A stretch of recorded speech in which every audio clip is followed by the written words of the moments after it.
I watched a TED Talk that was spoken by Glenn Rolfson. Um, Basically, Rolfson's main overview of the TED Talk was on the term of backbiting. Basically, backbiting is basically another way of saying negative things to people, but it's also a way of saying negative things about somebody when they're not there. Rolfson actually brought this point up in the beginning when he said that you can know a person, but sometimes you don't really know them before get to know them before where you meet them at first. This kind of means that, like, let's say you've been friends with somebody your whole life, and then all of a sudden you kind of realize that they aren't really who you thought they were. Or this can be critical, especially if you were someone who you've grown up with and still are friends with, who have all of a sudden, for no reason, decided to change their way of thinking or their lifestyle or how they are to people. Ralston said that this isn't actually something new that he has dealt with. This is actually something that he has dealt with before because he says that he has worked with people in toxic work environments. This would be because of their attitudes towards how people are, and he's also have dealt with people who aren't really sure what to do about working. Ralston has also stated that he actually works as a therapist, and he's actually had employees come in to his office to explain their situations. The employees even have stated to him before that they don't even want to return to their jobs because of how bad the environment is.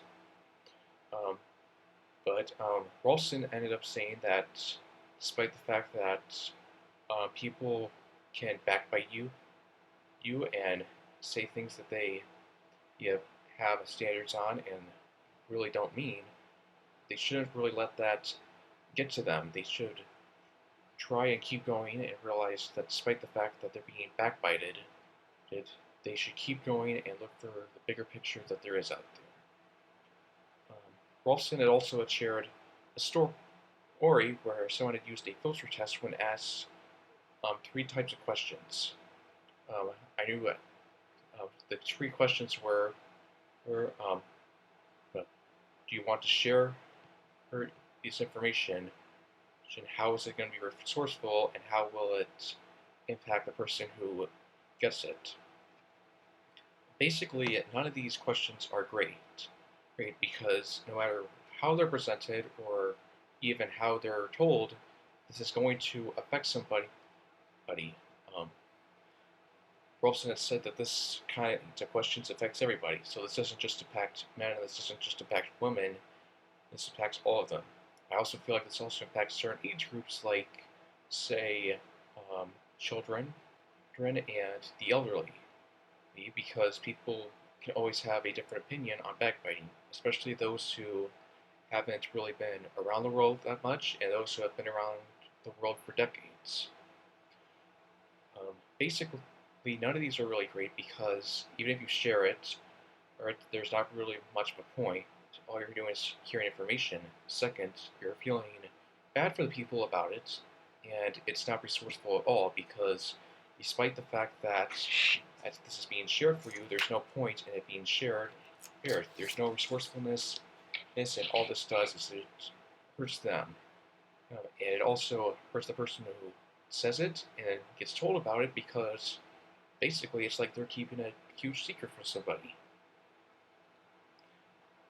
Ralston did admit during the TED Talk that he himself had backbited.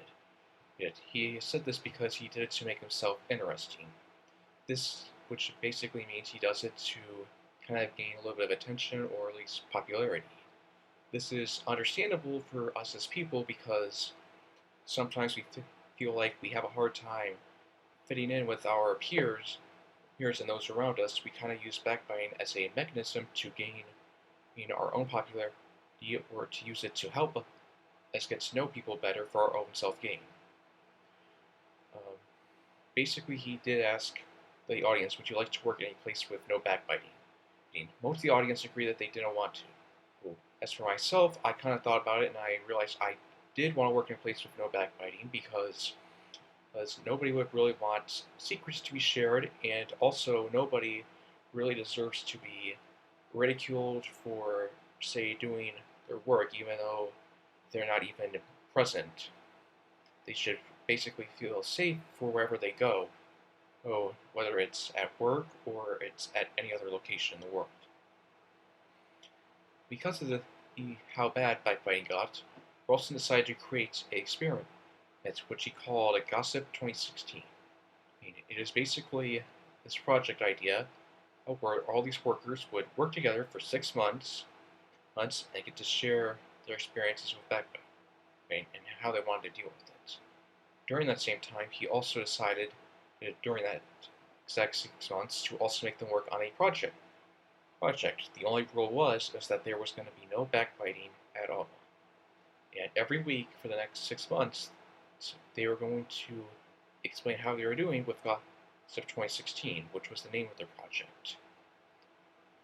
Basically, throughout the course of the project, Ralston had admitted that the people in the experiment found it a little bit difficult.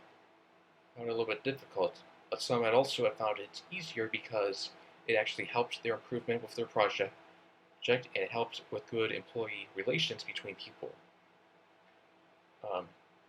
Basically, the whole idea of backbiting is how it can affect the business in general. Like I said earlier, this has caused some employees to probably not even go to their job.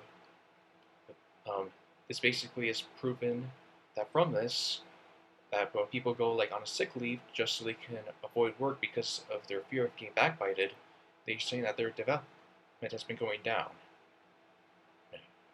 However, they have said that if people ignore the backbiting or don't get backbited at all, they said that for companies, product development can increase, meaning that when we do have employees at businesses and some who ignore backbiting or even don't get backbited, it proves that businesses can actually succeed with what they're doing. Ralston basically ended the TED Talk by saying that we as people have the responsibility to become good role models to the world. Otherwise, if we just keep talking negatively to those around us, we aren't really shaping up anything. I have to strongly agree with what he says because we're supposed to be looking up to people. Our generation, of course, is currently entering the workforce a lot bigger now. And it's kind of more of our job to basically not be too mean to people and to basically appreciate what they're doing. I'm sure that we have been throughout our generation, it's a little bit harder to resist backbiting than most, but we're going to have to find a way somehow because we said we need to leave good marks for other people. Otherwise, we're not really helping a business, we're just trying to destroy it. Basically, from the whole video, it's made me reflect too on backbiting. It's made me understand that even though, despite the fact that some people that I've worked with in previous years have not exactly been the greatest skill-wise or authority-wise or even work-wise, it makes me realize I should still be at least a little bit grateful for the fact that I still have people who are willing to help out because it would be a lot harder to do it if I was on my own because I would have a reputation of not liking anyone at all. And I feel like if I give people chances, it can actually help out my reputation, and it can also help people out and trust one another a lot more.